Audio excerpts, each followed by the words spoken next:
Today I'm standing here to present my topic on Indian Constitution. So where I'm presenting is features of the Constitution. तो जैसा कि features of the constitution के बात करने से पहले बट एटलीस्ट ये जानना जरूरी है what is the constitution mainly.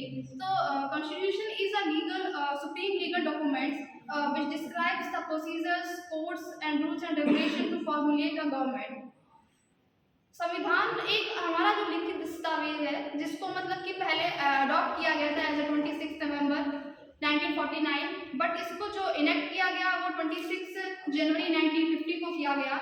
इसके ऐसा अगर हम देखें एक कोड दिया था डॉक्टर बी आर अम्बेडकर ने. Basically he was the member of the drafting committee of the constitution. Constitution is not merely a lawyer document, it's a vehicle of life, it's a spirit and is always the spirit of the ages. So इसको हिंदी में अगर हम देखें तो जो हमारा संविधान है वो एक कोई वकीली दस्तावेज नहीं है बल्कि एक युगों तक चलने वाली एक ऐसी आत्मा, सदैव युगों तक चलने वाली ऐसी भावना है जिसको मतलब कि हमारे लिए it's like a living document, क्योंकि इसमें हमेशा अमेंडमेंट्स भी होते रहते हैं, चेंजेस भी आते रहते हैं. बट इसका मतलब ये नहीं कि हम चेंजेस अगर कर रहे हैं तो हम उसका जो बेसिक स्ट्रक्चर है कॉन्स्टिट्यूशन का उसको चेंज कर दें. अब हम बात करते हैं इसके कुछ इंपॉर्टेंट फीचर्स की. हम जानते हैं कि जैसे हमारा जो संविधान है वो कई देशों से बोरोड किया गया, उसके कुछ फीचर्स लिए गए हैं, बट कुछ ऐसा रिमर्ड है कि हमारा जो संविधान है वो हमने एज टू एज अलग अलग देशों से उसको ले लिया, लेकिन ऐसा नहीं है. ये बहुत ही एक सोची समझी हम कहेंगे हमारे जो बहुत मतलब कि जो उस टाइम के लोग थे उन्होंने एक फाइट साइड कितने वो दूरदर्शी थे कि जो उन्होंने वर्तमान के समय में आज जो ये समस्याएं हैं समानता को लेके, धर्म को, धर्मनिरपेक्षता को लेके, उन सब चीज़ों को देखते हुए उन्होंने उन सभी चीज़ें को फीचर्स को उसमें लेके आया कि आज भी हमारा वो संविधान है एक ऐसा हमारी डॉक्यूमेंट्स है जिसके बेस पे हमारे देश की सारी अर्थव्यवस्था और सारी चीज़ें हमारा जो शासन चल रहा है. और शायद एक कॉन्स्टिट्यूशन ना होता तो हम ये इमेजिन कर सकते हैं कि आज के हमारे समय की जो व्यवस्था वो कैसे होती. अभी तो जो ऑलरेडी इतने सारे हमारे पास प्रॉब्लम्स हैं लेकिन फिर भी हमारे पास एक सोल्यूशन के रूप में है, कॉन्स्टिट्यूशन है. तो अगर हम बात करते हैं इसके फीचर्स की तो one of the most important features that our constitution is a written and lengthiest constitution. अब हम इसको बोलते हैं कि लैंडियस्ट क्यों कहा जाता है, मेनली क्या है कि ऐसा मतलब कि हम इसको बोलते हैं मतलब देश का जो है बहुत ही बड़ा कॉन्स्टिट्यूशन है. तो जब इसको लिखा गया, बनाया गया तो इसमें 2 साल 11 महीने 18 दिन का एक समय लगा हुआ था.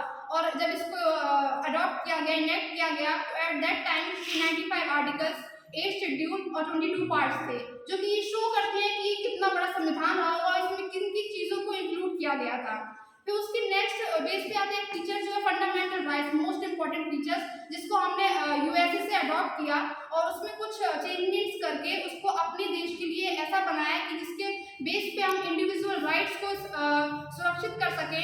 इसमें right to equality, right to freedom, right to exploitation, right to culture and most of the important article remedies of the constitution article 32, जिसको हमारे डॉक्टर भीमराव अम्बेडकर जी ने heart and soul of the constitution भी बोला है, क्योंकि ये ऐसा आर्टिकल था 32 अगर जो हमारे और आर्टिकल्स है फ्रीडम, इक्वालिटी एंड कल्चर से रिलेटेड और रिलीजन से रिलेटेड, अगर इनके बिहाफ पे हमारे साथ कोई भेदभाव या कुछ हमें ऐसा लग रहा है तो हम उसके बेस पे हम अपने लेवल के कोर्ट तक जा सकते हैं, डिस्ट्रिक्ट लेवल. अगर वहाँ हमें लगता है कि हम सेटिस्फाइड नहीं है अपने उस डिसीजन से तो उसके बाद हम हाई कोर्ट और उसके बाद हम सुप्रीम कोर्ट तक भी उसके लिए अपील कर सकते हैं.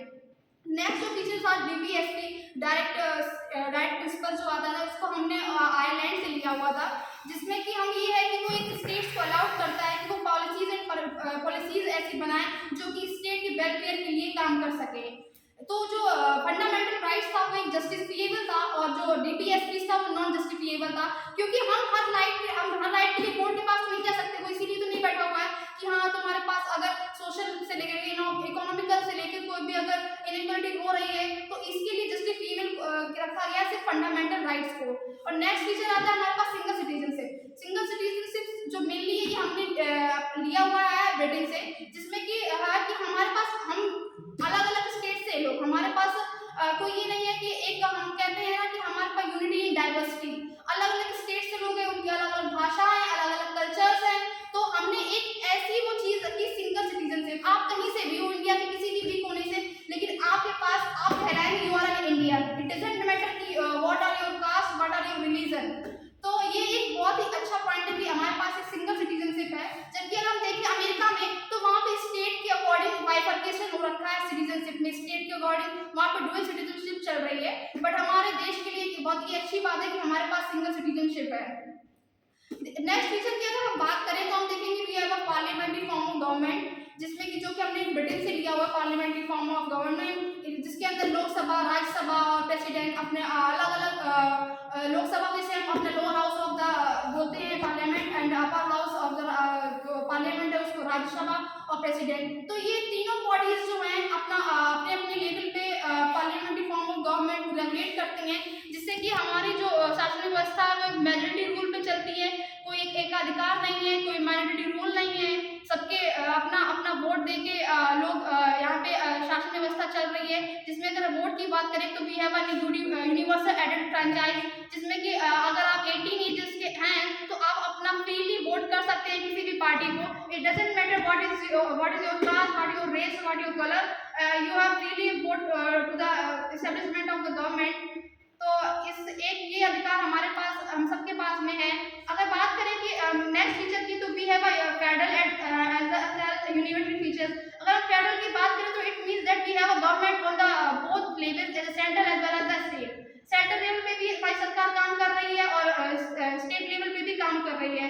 अगर हम सेंट्रल लेवल पे देखें तो we have upper house, lower house and each. अगर स्टेट लेवल पे देखें तो we have state legislature and state council, जो अपने अपने उनके बिहाफ पे काम कर रही है। लेकिन अगर देखा जाए तो एक देयर वाज आल्सो प्रोविजन कि हम जो सेंटर होता है कई बार वो एक ऐसा यूनिटी फीचर करता है हम फेडरल के पीछे। वो ऐसा जब सिचुएशन तब आती है जब कई बार इमरजेंसी का केसेस हो जाता है। इमरजेंसी के केस में जो होता है जो सेंटर होता है वो on behalf of the state भी वर्क करता है। जिसमें अगर इमरजेंसी के प्रोविजंस की बात की जाए तो हमारे पास 3 टाइप की इमरजेंसीज हैं। First emergency as a national emergency, second emergency as a state emergency, third as a financial emergency. अगर national emergency comes in the article 352, तो उसमें क्या होता है जब एक्सटर्नल एग्रेशन या वॉर की सिचुएशन आती है तो वो इमरजेंसी हमारे देश में लगती है। और स्टेट इमरजेंसी में क्या होता है जब कोई भी गवर्नमेंट जो होता है वो अब सही से अपनी शासन व्यवस्था को नहीं चला सकती तो उस गवर्नर की जगह पर प्रेसिडेंशियल रूल आ जाता है, जो कि ये आर्टिकल 356 में डिफाइन किया गया हुआ है स्टेट इमरजेंसी का। फाइनल इमरजेंसी अगर कोई फाइनेंशियल से रिलेटेड प्रॉब्लम आती है तो उसमें भी क्या होता है जो स्टेट के ऊपर टेक ओवर पे जाके वो सेंट्रल लेवल पे जो सेंटर की जो गवर्नमेंट होती है वही इस चीज को देखती है, जो कि 360 आर्टिकल में इसको ब्रीफ करके मतलब बोला गया है कि it's mandate to the financial emergency. तो ये ऑल द फीचर्स हैं। तो हम ये कहेंगे कि अपना जो कॉन्स्टिट्यूशन है it's rigid as well as flexible. अब हम रिजिड कैसे कह सकते हैं कि जो कुछ फीचर्स है जैसे हमारे बेसिक स्ट्रक्चर्स है, फंडामेंटल राइट्स हैं, और इन चीजों को चेंज करने से पहले हम ऐसा नहीं है कि जब किसी का मन आया किसी लीडर का या कोई भी जो चेंजमेंट है वो हो जाएगा। फंडामेंटल राइट्स हम ऐसे ही कोई परिवर्तन नहीं ला सकते। उसमें जो राइट टू प्रॉपर्टी था वो चेंज किया गया क्योंकि वो इतना इंपॉर्टेंट नहीं लगा कि प्रॉपर्टी से रिलेटेड राइट को हम फंडामेंटल राइट में इंक्लूड करें, तो उसको वहां से ट्रांसफर कर दिया गया। लेकिन हम बेसिक जो स्ट्रक्चर है अपना कॉन्स्टिट्यूशन का उसको टच नहीं कर सकते, इसलिए कहा जाता है कि हमारा जो कॉन्स्टिट्यूशन है वो रिजिड है। Some in the some aspects it's a flexible, we can change some इसके प्रोसीजर्स और कुछ हम अमेंडमेंट्स कर सकते हैं। इट्स अ लिविंग डॉक्यूमेंट बना रखा है हमने, ताकि ये ना लगे कि हाँ लिख के रख दिया गया जो उन्होंने उस टाइम का। जैसे जैसे समय पे जैसे सिचुएशन आती जाएंगी, जैसे जैसे मुद्दे होते जाएंगे, उसमें थोड़ा थोड़ा बाइफरकेशन करके चेंजमेंट लाया जाएगा और उसके अनुरूप उसको हम एक ऐसी बॉडी मान के चलते हैं कि हाँ हमारे पास एक डायरेक्शन करने के लिए एज रिटन डॉक्यूमेंट्स है।